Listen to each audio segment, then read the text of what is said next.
میں مر سکتا ہوں، میں نے جیل کی سلاخیں کاٹی ہیں سیدہ کا حق پڑھتے ہوئے، میں نے سزائیں جھیلی ہیں محمد کی بیٹی کی وکالت میں، میں نے قید تنہائی میں رسول کی بیٹی سے سودا کیا تھا، بی بی مجھے زندگی نہیں چاہیے، مجھے سانسیں اتنی دینا جو تیری وکالت میں خرچ ہوں۔ میں مر سکتا ہوں، میں بی بی کے حق پہ پردہ نہیں ڈال سکتا، اسے اگر تیرے پاس کوئی ثبوت ہے تو پیش کر۔ بی بی نے برقعے سے بابے کی لکھی تحریر نکالی۔ شیعہ قوم کے مر جانے کے لیے یہی جملہ کافی ہے کہ 350 بندہ تحریر پڑھ کے پہچانتا رہا یہ دستخط محمد ہی کے ہیں، یہ مہر نبوت کی ہے۔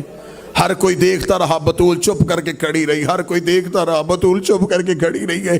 جب حاکم کے ہاتھ میں تحریر آئی ہے، اس نے تحریر کو بلا تشبیہ یوں ہوا میں لہرایا، لہرا کے کہنے لگا اس کا کوئی گواہ تیرے پاس ہے؟ اتنا کہنا تھا، دائیں طرف سے حسن اٹھا، بائیں طرف سے حسین اٹھا، دونوں شہزادوں نے اپنے امامے اپنے ہاتھوں پہ رکھے، رکھ کے کہتے ہم گواہی دیتے ہیں